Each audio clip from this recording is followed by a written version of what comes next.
Now we are going to discuss about antibacterial pharmacokinetics and pharmacodynamics, and these are very important aspects that one must know before starting any of the treatment for a patient. And all those who are working with sick patients, they must be very well versed with the PK/PD of a drug. So what is the goal of antimicrobial therapy? The goal of antimicrobial therapy is the effective and safe treatment of patients suffering from infections. And one must consider the bug, the drug, and the host. And this slide basically emphasizes the interaction between all these three, the host, bug, and drug. So right drug-bug combination is very important for a particular host to have good outcomes. There are two concepts which we must know, that what is the difference between pharmacokinetics and pharmacodynamics. So pharmacokinetics means what the body does to the drug, which basically describes the antibiotic absorption, distribution, metabolism, and elimination from the body. And pharmacodynamics means what the drug does to the body or target organism, and it basically describes the relationship between the Maillard drug concentration and its antimicrobial effect. This slide is also describing the same concept which I have already mentioned. So the dose regimen and concentration in the serum comes under the domain of pharmacokinetics,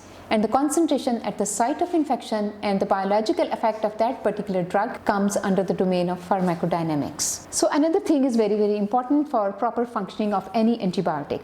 So these are the protein binding consideration. So basically it is important to know that unbound drug exerts antibiotic effect. So unbound drug diffuses into the extravascular site, and protein binding may basically slow the rate of drug elimination from the body. There are two very important basic concepts in pharmacy, and these are called MIC or MBC. MIC stands for minimum inhibitory concentration. The MIC describes the lowest possible concentration of antibiotic which is capable of inhibiting the visible growth of an organism in vitro, whereas minimum bactericidal concentration or MBC is the lowest concentration of antibiotic to achieve 99.9% bacterial kill. Here you can see that what minimum inhibitory concentration is. In the above panel of the slide, you can see that there are different tubes where you can see the growth of some bacterial organism, and you can see that where there is inhibition of the visible growth in the tube, this concentration is basically the minimum inhibitory concentration. So MICs and MBCs, they do not take into account the time course of antimicrobial activity, nor does it mimic the physiological conditions such as the intermittent administration of antibiotic to a patient, which results in a target pathogen being subjected to a constantly changing concentration of the drug. MIC also does not provide information on the effects of antibiotic concentrations below the minimum inhibitory concentration, which is known as sub-MIC effect, as well as the post-antibiotic effect, which is the persistent inhibition of bacterial replication after the removal of the antibiotic from the system. So here comes the concept of other things which are called pharmacokinetics. So pharmacokinetics refers to the study of concentration changes of a drug over a period of time, and there are certain very important parameters which need to be known by all those who prescribe antibiotics. One is volume of distribution, the other is clearance, and third one is elimination half-life. So what is volume of distribution? It is basically calculated as the ratio of the dose present in the body and its plasma concentration when the distribution of the drug between the tissues and the plasma is at equilibrium. Clearance represents the volume of blood, serum, or plasma which is completely cleared of the drug per unit of time. And the elimination half-life is the time it takes for the concentration of the drug to fall to 50% of its initial dose. So there are some other very important concepts in the pharmacokinetics, and these are known as Cmax, Cmin, and AUC. Cmax is the peak serum drug concentration which is achieved after a single dose of antibiotic. Cmin means minimum serum drug concentration during a dosing period, and AUC stands for area under the curve, which is basically the serum concentration curve. So pharmacodynamic measures are different from the pharmacokinetic measures, and they relate pharmacokinetic parameters and pharmacological effects. The parameters of importance in pharmacokinetics include time over MIC, the ratio of maximum concentration to MIC, and ratio of AUC over MIC. So what is time over MIC? It is the time for which the serum concentration of a drug remains above the minimum inhibitory concentration during a dosing period. Cmax over MIC is the ratio of maximum free drug concentration to MIC, and AUC over MIC is basically the ratio of free area under the concentration time curve during a dosing interval to minimum inhibitory concentration. So this is a slide which basically indicates these three parameters lie down on the time curve. There is another very important concept of hydrophilic versus lipophilic antibiotics. The hydrophilic antibiotics are those which have smaller volume of distribution. They are predominantly renally cleared. They have low protein binding and have low intracellular penetration. But those antibiotics which are lipophilic or lipophilic, they have larger volume of distribution because they have predilection towards the lipids. They predominantly have hepatic clearance. They have greater protein binding, and therefore they have higher intracellular penetration. So what are the kill characteristics? There are either the concentration dependent killing effects or dose dependent killing effects. So for concentration dependent antibiotics, highest possible initial drug concentration at the site of infection results in a greater rate and extent of microbial killing. The efficacy of these agents, which are concentration dependent antibiotics, is related to the achievement of a high Cmax to MIC ratio, which is a major pharmacodynamic parameter for such kind of antibiotics. Antimicrobial classes that exhibit this pattern of antimicrobial activity include aminoglycosides, fluoroquinolone, and metronidazole. So aminoglycosides, when they are used as a single dose, they provide the opportunity to maximize the peak concentration to MIC ratio, resulting in higher bactericidal activity. And this is one of the ways to reduce autotoxicity of aminoglycosides, as high dose extended interval dosing reduces drug accumulation within the kidney. And these antibiotics also have a very good post-antibiotic effect, that even after the peak concentration from the serum has been reduced, they have post-antibiotic effects which lasts for a longer period of time. High dose extended interval dosing with aminoglycosides may also prevent the development of bacterial resistance. So the dosing intervals would be greater, and the chances of resistance with such kind of antibiotics would be minimum. There is another phenomenon which is called concentration dependent killing of antibiotics. Fluoroquinolones are another class of antibiotics that display concentration dependent activity. The PK/PD parameter for fluoroquinolone is a 24-hour AUC to MIC ratio. AUC to MIC ratio of greater than 125 correlates with optimal clinical and microbiological outcomes in seriously ill patients which are infected with gram-negative pathogens. Time-dependent antibiotics. For such kind of antibiotics, optimal bacterial kill is achieved by maximizing the time of concentration over the MIC, that is T more than MIC. The maximum effect is achieved in septic patient when this time is approaching 100% of the dosing interval. And there are certain antibiotics which have time dependent killing properties, and these include beta-lactam antibiotics, piperacillin tazobactam, and glycopeptides. So to achieve the maximal bactericidal effect, the drug concentration has to be above the MIC. 60 to 70% of the dosing interval for cephalosporins, 50% for the penicillins, and 40% for the carbapenems. And these time-dependent antibiotics they have the properties in a manner that we can use them for continuous infusion, and they can allow for a higher probability of achieving the goal pharmacodynamic target compared to intermittent dosing. And it can be beneficial in critically ill patients who have multi-drug resistant organisms which are having a higher minimum inhibitory concentration. So this diagram basically displays that which antibiotics are concentration dependent, which antibiotics are having time dependent killing effect, and which antibiotics have time dependent plus concentration dependent killing effect.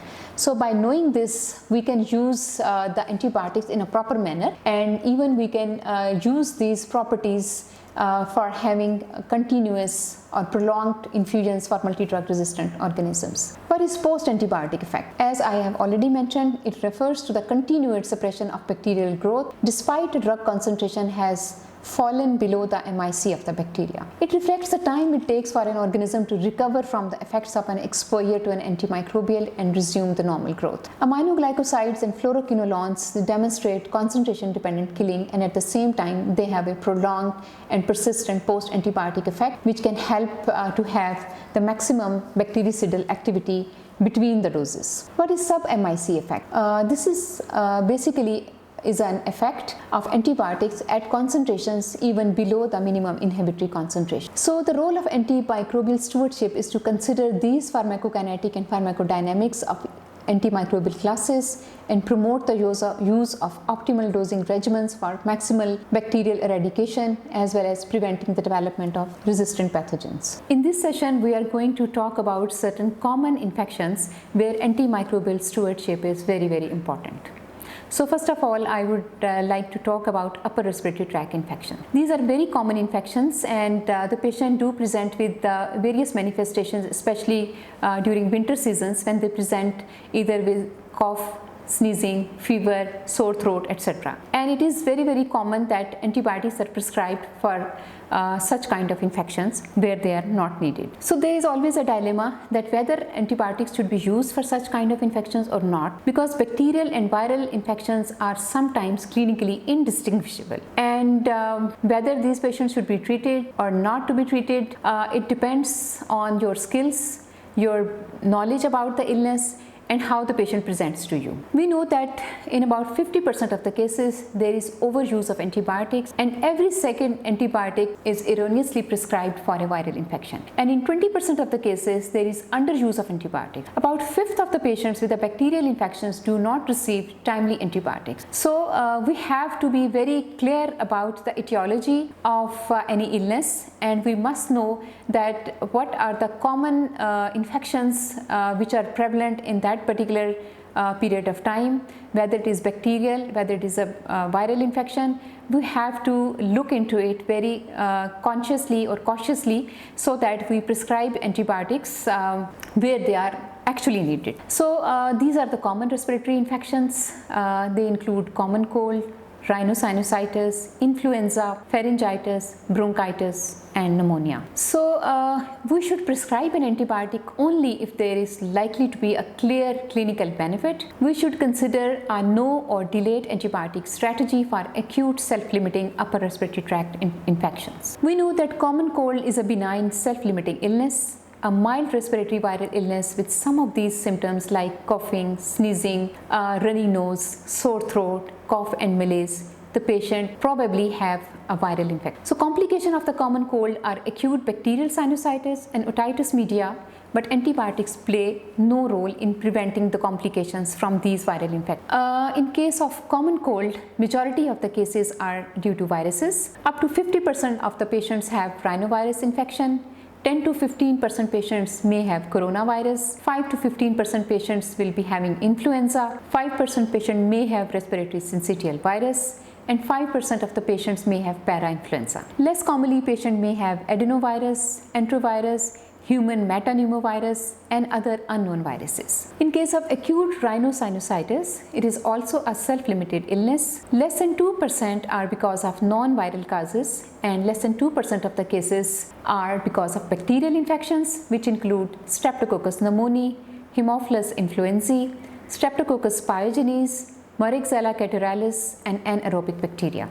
So what are the symptoms of sinusitis? Patient can present with nasal congestion, purulent nasal discharge, maxillary, tooth pain, facial pain or pressure symptoms. Patient can have fever, which can be even high grade. Patient can present with fatigue, cough, hyposmia or anosmia, ear pressure or feeling of fullness in the ears, headache and bad taste. So there are certain or specific symptoms or signs on the basis of which we can differentiate that this is a bacterial infection or viral. So a bacterial infection is more likely if the patient has persistent symptoms or sign of acute rhinosinusitis lasting for more than 10 days without clinical improvement. Patient have severe symptoms having fever of more than 39 degrees centigrade, purulent nasal discharge or facial pain which is lasting for more than 3 consecutive days, and the patient's symptoms worsen after an initial period of improvement, which is called double sick. So if a patient fulfills any of these criteria, we must suspect that he or she is probably having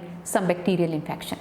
So recommended first line therapy in such cases are amoxicillin clavulinate as an empiric therapy, and the duration is not more than 5 to 7 days. So high frequency of resistance precludes the use of macrolides, trimethoprim sulfamethoxazole, and oral cephalosporins in such kind of infections. Respiratory fluoroquinolones should not be used in acute rhinosinusitis, and they should be preserved for lower respiratory tract bacterial infections. Doxycycline may be effective in adult patients, and patients who present with acute rhinosinusitis, the coverage for methicillin resistant Staphylococcus aureus is not recommended.